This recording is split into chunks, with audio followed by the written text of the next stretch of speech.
Chapter 20. The Tang priest meets trouble on the Yellow Wind Ridge. Pig wins mastery halfway up the mountain. The Dharma is born in the mind, and in turn is destroyed by the mind. Who do life and death come from? Decide for yourself. If it is all from your own mind, why do you need others to tell you?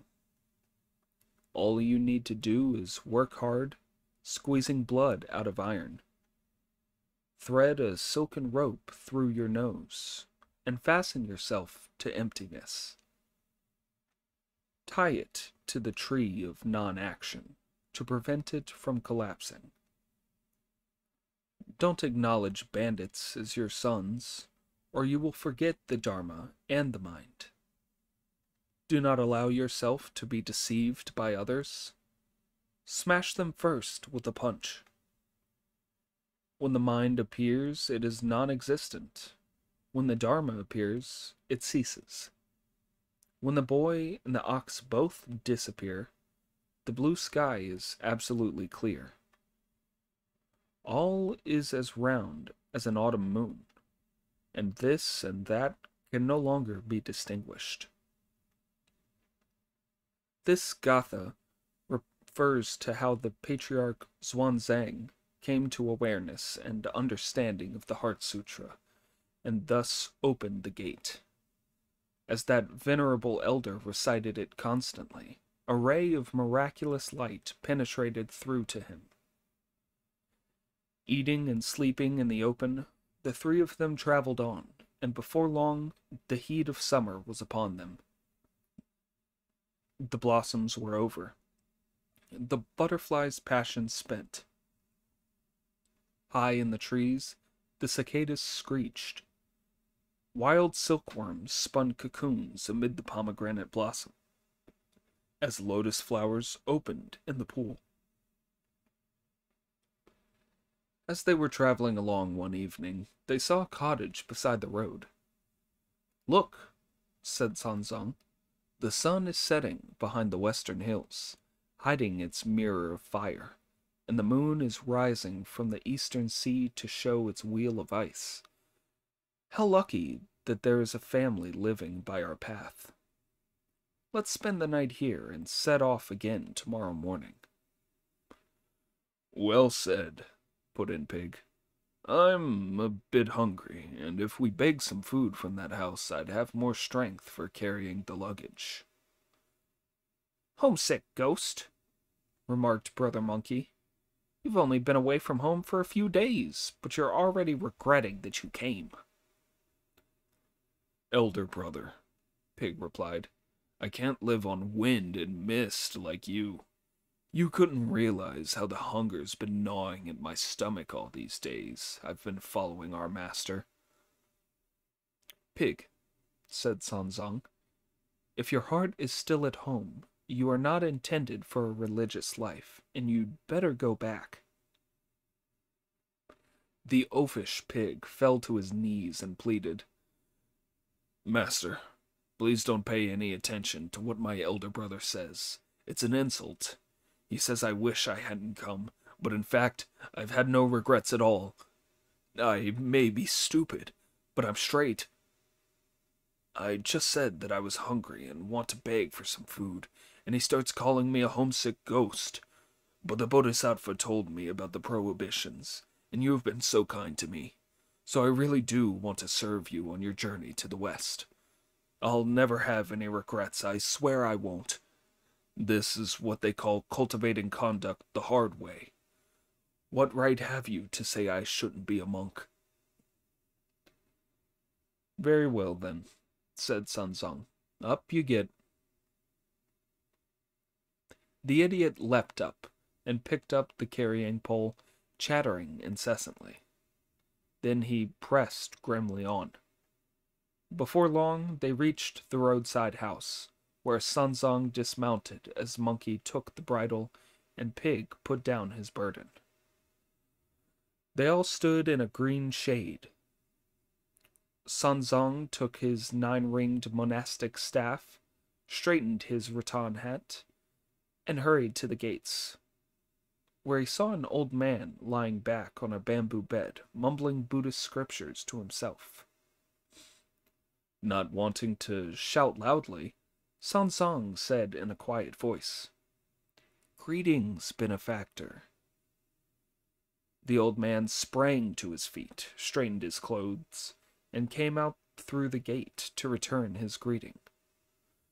"Excuse my discourtesy, venerable sir," he said, going on to ask, "Where are you from, and why have you come to my humble abode?" "I am a monk from the great Tang in the east," Sanzong replied, "and I bear an imperial command to worship the Buddha in the Thunder Monastery and ask for the scriptures. As we find ourselves in this district at nightfall, I would be enormously obliged if you could allow us to spend the night in your mansion." "You'll never get there," said the old man with a wave of his hand and a shake of his head.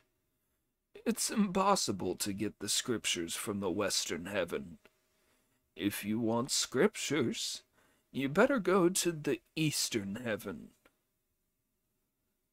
Sanzang said nothing as he asked himself why the old man was telling him to go east when the Bodhisattva had instructed them to go west. How could the scriptures be attained in the east, he asked himself. In his embarrassment, he was at a loss for words, so he made no reply. Monkey, who was very rough by his nature, could not stand for this, so he went up to the old man and shouted, "Old fellow, you may be very ancient, but you're a complete fool. We holy men from far away come to ask for lodging, but all you can do is try to put us off. If your house is too poky, and there isn't room for us to sleep in it, we'll sit under the trees all night and won't trouble you any further." The old man grabbed hold of Sanzong and said, "Master, you didn't warn me that you had a disciple with such a twisted face and no chin to speak of, looking like a thunder god with his red eyes. You shouldn't let a demon of sickness like him alarm and offend a person of my age." "You're completely lacking in judgment, old man," Monkey said with a laugh. "Those pretty boys may look good, but, as they say, they don't taste good. I may be little, but I'm tough, and it's all muscle under my skin." "I suppose you must have some powers," the old man remarked. "Without wishing to boast," Monkey replied, "I can get by."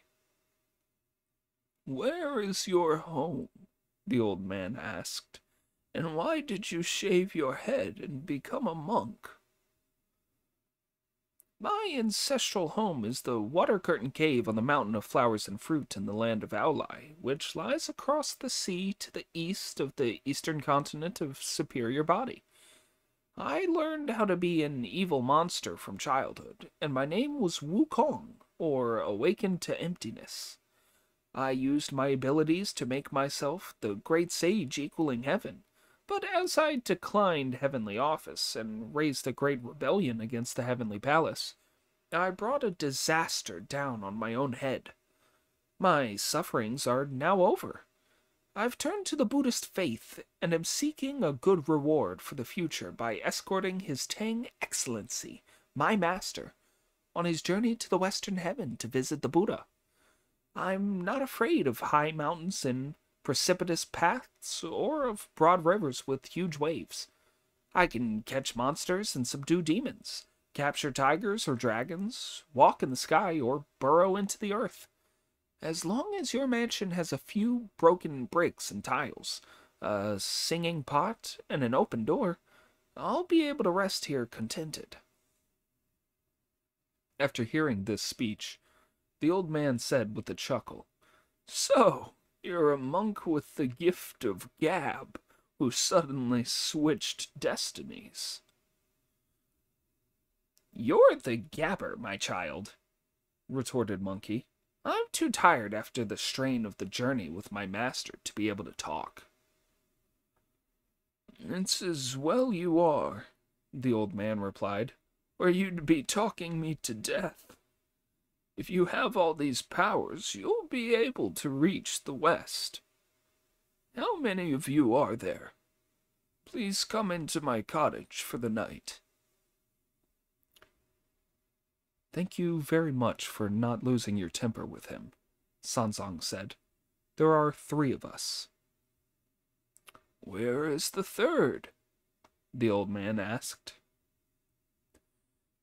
"Your eyes are very dim, old man," said Monkey, pointing as he continued. "Can't you see him standing in the shade there?" When the old man, whose eyes were indeed dim, looked carefully and saw Pig's face, he was so terrified that he ran into the house shouting, "Shut the gates! Shut the gates! There's a monster here!" Monkey ran after him and grabbed him. "Don't be afraid, old fellow," he said. "He's not an evil monster. He's a fellow disciple of mine." "Very well, then," replied the old man, who was trembling all over. "But what a hideous creature to be a monk." As the old man was talking to the 3 monks in front of the gates, 2 young men appeared at the southern end of the farm, bringing an old woman and 3 or 4 children back from transplanting rice seedlings, for which reason their clothes were tucked up and their feet were bare. When they saw the white horse and the carrying pole with luggage and heard the shouting at the gates of their home, they did not know what was up, so they rushed forward and asked, "What are you doing?" Pig turned round, flapped his ears, and thrust his snout at them, at which they all collapsed in terror or fled. Up in the confusion, Sanzan kept calling out, "Don't be afraid, don't be afraid. We are good men. We are monks going to fetch the scriptures." The old men then came out again and helped the old woman to her feet. "Up you get, wife," he said. "There's no call for panic.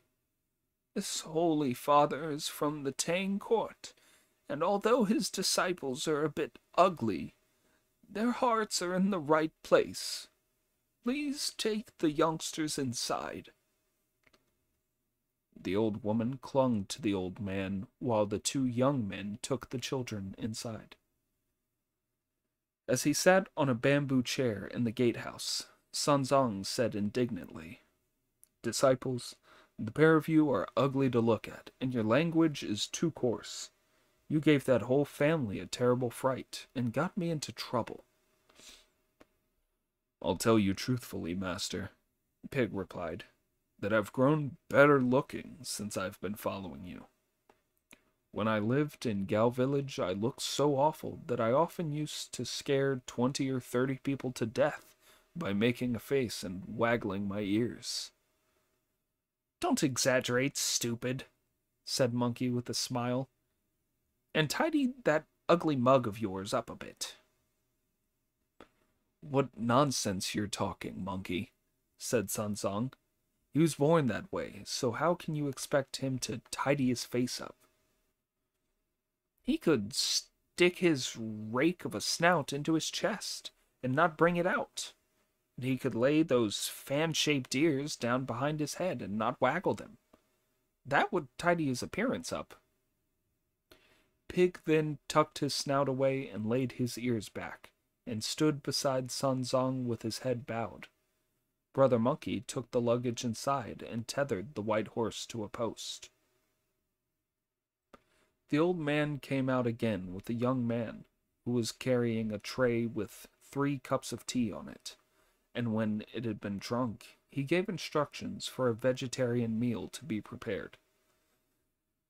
The young man then brought out an old, dented, and unlacquered table, as well as a pair of benches with chipped tops and broken legs, which he put at a cool spot before asking the 3 of them to sit down. Sanzang then asked the old man his surname, and was told, "Your humble servant's name is Wang. How many descendants have you?" "2 sons and 3 grandchildren." "Congratulations, congratulations," said Sun Zong. Then he asked the old man how old he was. "I have lived in my stupidity to 61. "Splendid, splendid. You've begun a new cycle," said Sun Zong.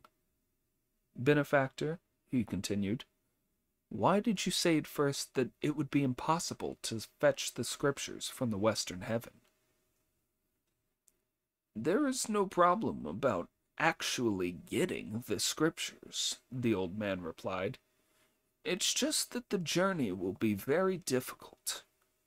Only some 12 miles to west of here is a mountain called the 300-mile Yellow Wind Ridge, and it's full of evil monsters. That's why I said it would be impossible to get the scriptures. But as this younger gentleman says, he has so many magic powers, you will be able to get there." "Certainly, certainly," said Monkey. "With me, my master, and my fellow disciple, no devils, however fierce, will dare to provoke us." As he spoke, the youth came in with food, which he put on the table with the words, "Please eat." Sun Zong put his hands together and started to recite the grace. By then, Pig had already swallowed a bowlful, and the moron finished 3 more before the short prayer was over. "What a chaff guzzler," said Monkey. "We do seem to have run into a hungry ghost." Old Wang, however, found the speed at which Pig ate very amusing, and said, "This reverend gentleman must be very hungry. Give him more rice at once." The stupid creature indeed had a large stomach. Look at him, keeping his head down as he devours at least a dozen bowls. Sun Zong and Monkey had not been able to finish 2 bowls, but the idiot would not stop and was still eating. "As this is far from being hot cuisine, I cannot press you too hard, but please take another mouthful." "We have eaten enough," said Sun Zong and Monkey, but Pig said, "What are you going on about, old fellow? Who's been telling your fortune? Is that why you're going on about quizzing? Anyhow, as long as there's rice, give me some more." In a single meal, the idiot ate all the rice in the house, and still said that he was only half full. Then the table was cleared away, bamboo beds were set out for them in the gatehouse, and they went to sleep. At dawn the next morning, Monkey went to saddle the horse while Pig packed the luggage. Old Wang told his wife to prepare some pastries and hot water for them, after which the 3 of them thanked them and said goodbye. "If anything goes wrong on your journey," the old man said, "you must come to our place." "Don't be so discouraging, old fellow," said Monkey. "We're dedicated, and there's no turning back for us." With that, they whipped the horse, picked up the carrying pole, and headed west. Alas, on their journey there was no good path to the west, and there were undoubtedly demons and great disasters in store for them. Before they had been going for half a day, they reached the mountain. It was most precipitous. Sun Zong rode as far as the edge of a cliff, then dismounted to have a look. High was the mountain, craggy the ridge, steep the cliffs, deep the valleys. Springs could be heard, and sweet smelt the flowers. Was that mountain high? Its summit touched the azure heavens. Were the gorges deep? At their bottom you could see the underworld, In front of the mountain were rolling white clouds and towering crags. There were no end of myriad fathom, soul-snatching cliffs, in which were twisting caves for dragons. Caves full of stalactites, dripping with water. He saw deer with branching antlers, and river deer gazing with fixed stare. Coiled, red-scaled pythons, and mischievous white-faced apes. At evening, tigers climbed the hills to find their dens. Dragons emerged from the waves at dawn, to enter their caves with thunderous roars. Birds flying in the grass rose in a flurry. Beasts walking in the woods hurried helter-skelter. Suddenly, a pack of wolves ran past, making the heart pound hard with fear. This is a place where caves are linked with caves, and mountains stand with mountains. The green of the peak made it like 10,000 feet of jade, as a myriad clouds were piled above it, like a cover of bluish gauze. While Sanzang urged his silvery steed forward, Monkey strolled ahead on his cloud, and Pig ambled along with the carrying pole. As they looked at the mountain, they heard a whirlwind blowing up, and Sanzang was alarmed. "Wukong," he said, "there's a whirlwind coming." "What's there to be afraid of about a wind?" said Monkey. "It's only weather, after all, and nothing to be scared of." "But this is a very evil wind, not like a natural wind at all," Sanzang replied. "How can you tell?" Monkey asked. "Just look at it," said Sanzang. "Mighty and majestic it howls and roars, coming out of the distant heavens. As it crosses the ridge, the trees moan, the trunks bend when it enters the wood. The willow on the bank is shaken to its roots, and flowers and leaves go swirling round the garden. On the fishing boats, gathering in nets, they pull hard on the cables. Ships lower their sails, and all cast anchor. The traveler loses his way in mid-journey. The woodcutter in the hills cannot carry his load.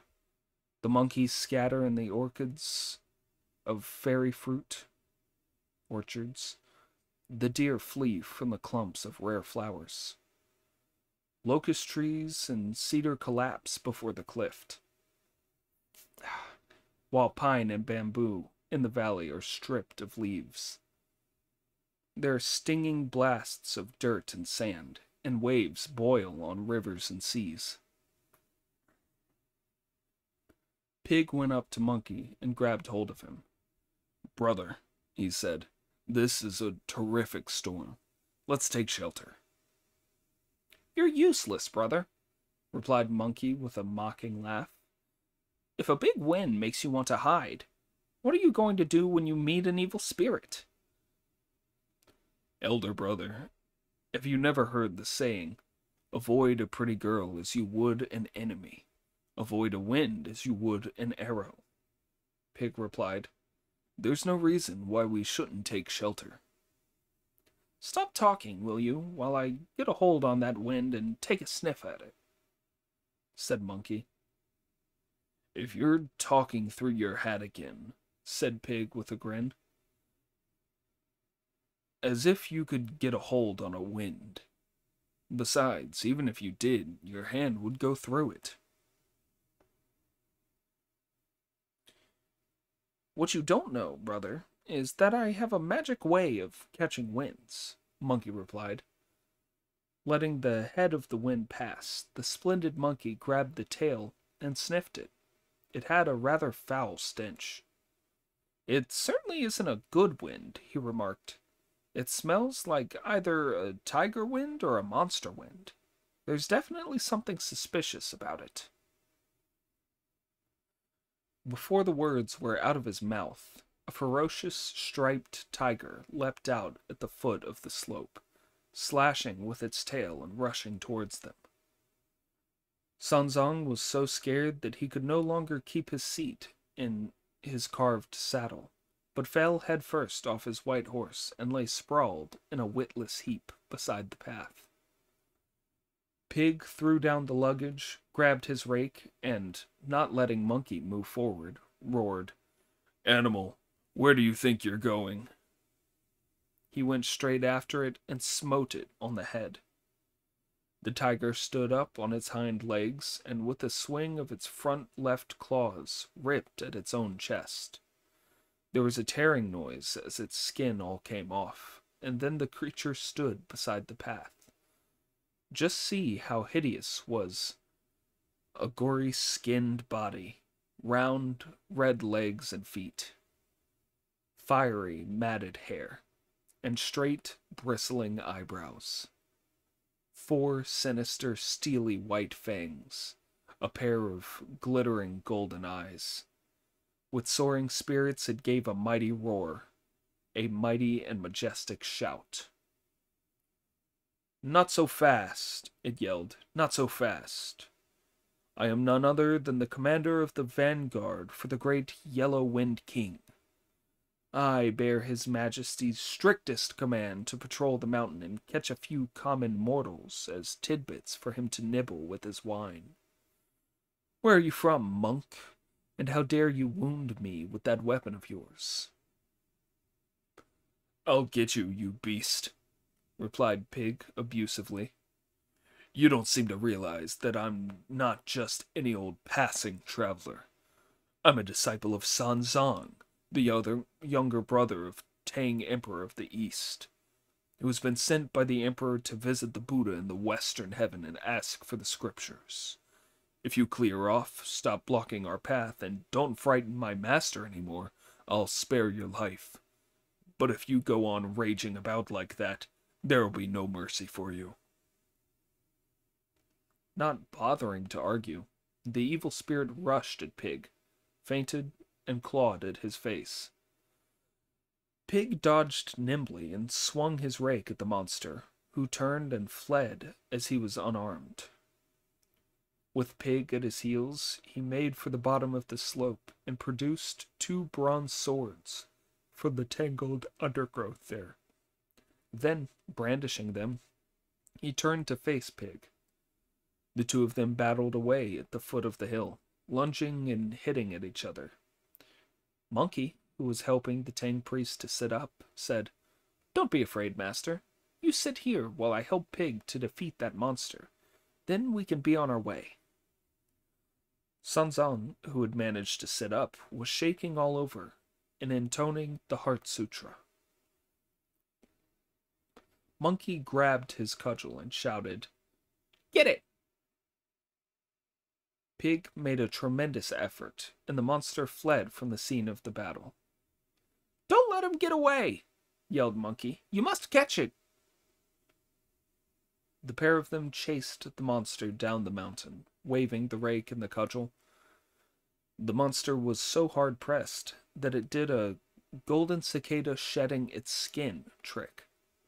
It reverted to its real form, a ferocious tiger, with a somersault, but Monkey and Pig would still not let it get away, and were hot on its heels, determined to destroy it.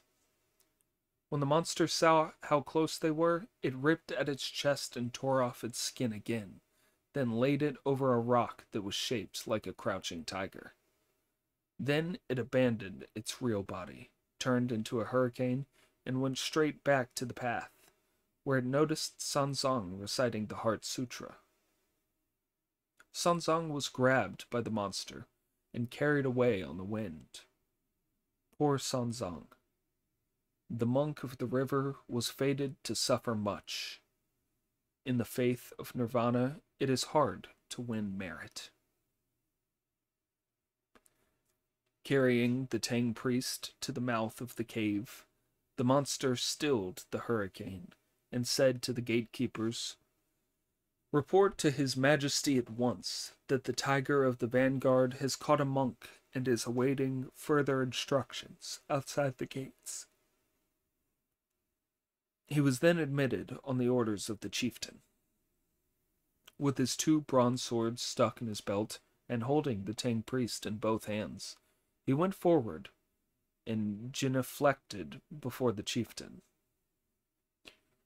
"Your Majesty," he said, "your humble underling was patrolling the mountain as ordered when I suddenly met a monk. He is the patriarch Sun Zong, the younger brother of His Majesty, the great Tang Emperor. And he was going to the west to visit the Buddha and ask for the scriptures. I have captured him and now offer him as your dish for your table." The chieftain was astonished at the news. "I've heard tell of the patriarch Sun Zong, the holy priest sent by the great Tang Emperor to fetch the scriptures.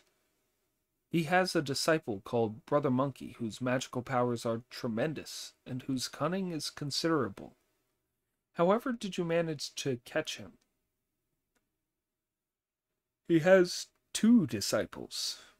The first one to come at me was a fellow with a long nose and big ears who wields a 9-pronged rake, and the second one has a gold-banded iron cudgel and fiery eyes with golden pupils.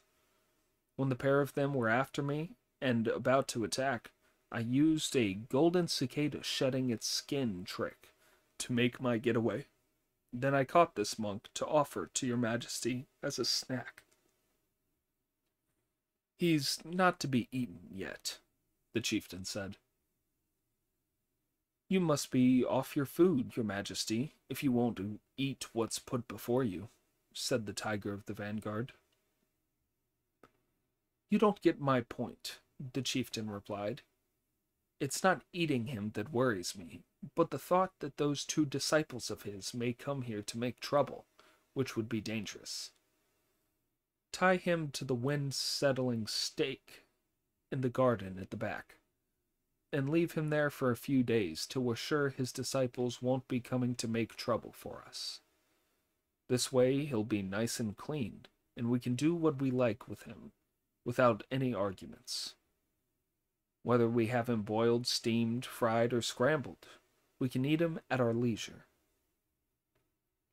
"Your Majesty's plans are most far-sighted, and you are quite right," said the Tiger of the Vanguard, who then ordered his underlings to take Sun Zong away. 7 or 8 of them crowded forward to tie up Sun Zong and take him away. They were like hawks seizing bramblings as they bound him tightly. Then did the unfortunate monk of the river long for Brother Monkey. The holy priest in his troubles wished Pig would come. "Disciples," he called out, "I don't know on what mountain you are catching monsters, or where you're subduing evil spirits, but I've met with disaster and been captured by a demon. Alas, when will I ever see you again? If you come soon, you can save my life, but if you are too long about it, I will be finished." His tears poured down like rain as he moaned and sighed. As Monkey and Pig chased the tiger down the mountain, they saw that it had reached the bottom and was crouching at the foot of the cliff. Monkey raised his cudgel and brought it down as hard as he could, thus hurting his own hands. Pig took another swipe at the beast with his rake, which made its prongs splay apart. The tiger turned out to only be a tiger skin spread over a rock shaped like Crouching Tiger. "This is terrible," said Monkey. "He's tricked us." "How?" Pig asked. "The trick is called the golden cicada shedding its skin. He put his tiger skin over this rock and got away. We'd better go back and see that our masters comes to no harm." The 2 of them rushed back to find that Sun Zong had disappeared. "Whatever shall we do?" cried Monkey in a voice as loud as thunder. "It's caught our master." Pig led the horse over and said through his tears, "Heaven help us. Wherever shall we look for him?" Don't cry, said Monkey, raising his head. Don't cry. If you cry, you'll dampen our spirits. I'm convinced he must be somewhere on this mountain. We must start searching for him. The two of them hurried deep into the mountain, going through passes and crossing ridges, and after they had been going for a long time, they saw a cave palace at the foot of a rock face. They stopped to gaze at it, and saw an awe-inspiring sight. Screened by many a jagged peak, with ancient paths winding around, green pines merged with bluish bamboo, the softness of willows and wutong trees. Odd boulders stood in pairs before the cliff, while birds made couples hidden in the woods. The water in the gully splashed against the rock wall, as the spring waters trickled over the sandbank. Under the billowing clouds, rare herbs grew lush. Fox spirits and crafty hares darted around. Horned deer and river deer fought for mastery. Ancient creepers hung across the rocks, and 1,000-year cypress was suspended in a chasm. In pinnacled majesty, it vied with Mount Hua.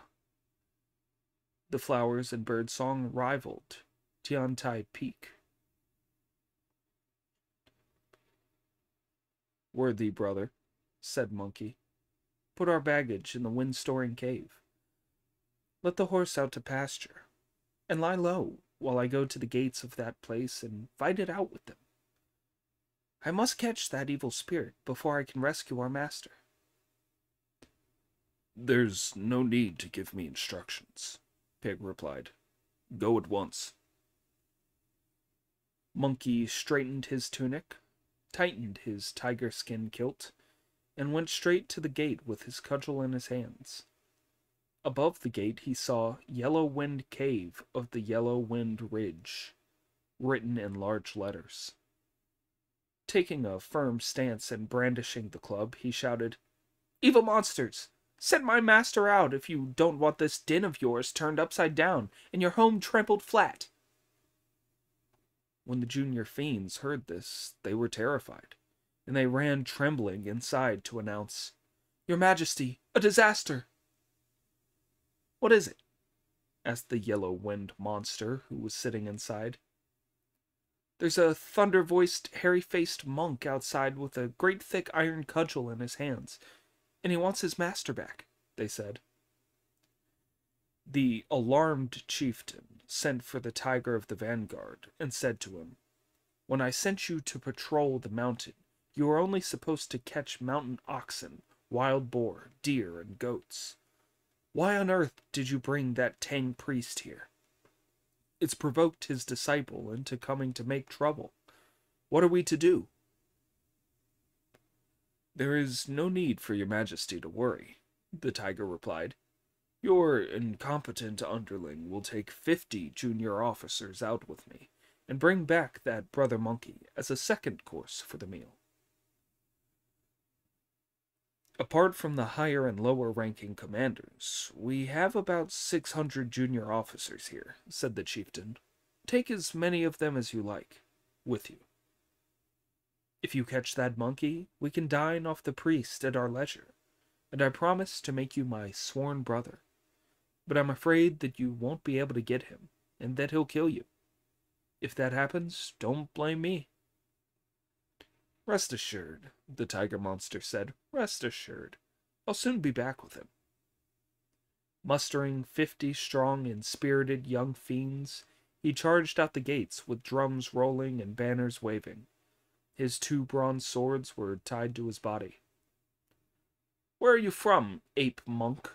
he shrieked at the top of his voice. "What do you mean by all this yelling and shouting?" "You skinned beast!"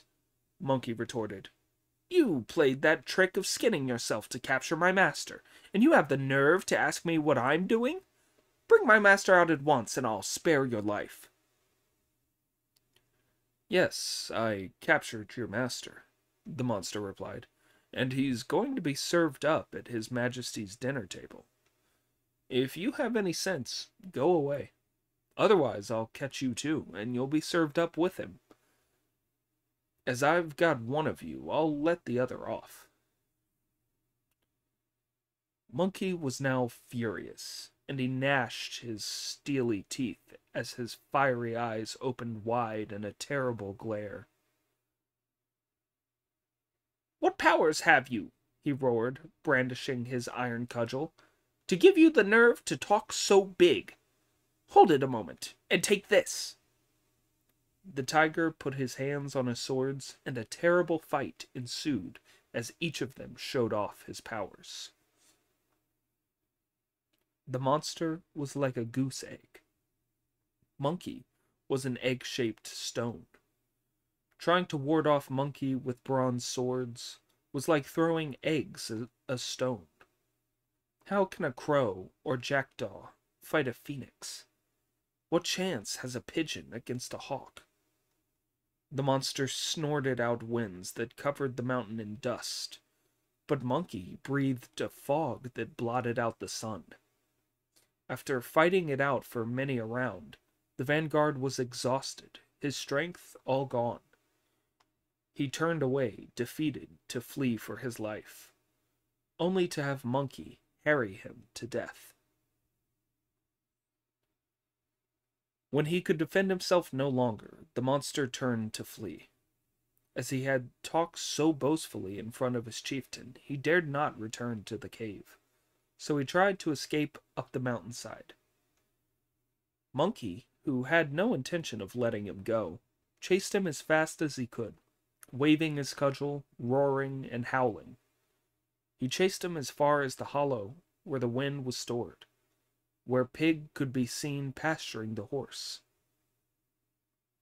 As soon as Pig heard the shouting, he turned to look, and when he saw Monkey pursuing the defeated tiger monster, he let go of the horse, raised his rake, and struck the tiger diagonally across the head. The poor monster, who thought he had made his way out of the silken net, never realized that he had been caught by a fish trapper. Pig's rake made 9 holes from which the blood gushed, and the brains all spurted out. There is a poem to prove that it goes: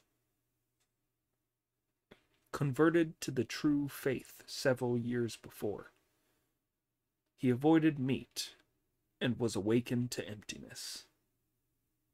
Determined with all his heart to defend Sanzang, he won this merit early in his religious life." Planting his foot in the middle of the monster's back, Pig swung the rake with both hands and smote him again. When Monkey saw this, he was delighted, and he said, "That's the way, brother. He led a few dozen petty fiends out to do battle with me, but I beat him. Instead of running back to the cave, he came this way, as if he wanted to die. If you hadn't been here to meet him, he'd have got away again." "Was he the one who made a gale and carried off our master?" Pig asked. "The very one," Monkey replied. "Did you ask him where our master is?" Pig asked. Wrong voice, sorry. "He took our master into the cave and wanted to give him to his chieftain to eat with rice. This made me so angry that I fought him all the way to here, where you finished him off. The credit for this must go to you, brother. You'd better go on looking after the horse and our things while I drag that monster's body over to the cave and challenge them to another fight. We must capture the chief monster if we're to rescue our master." "You're right," said Pig. "So off you go. If you beat that chief monster, mind you chase him this way for me to corner and kill." Splendid Monkey went straight to the mouth of the cave with his cudgel in one hand and the dead tiger in the other. Indeed, when the patriarch was in danger from evil monsters, emotion and nature combined to subdue the demons.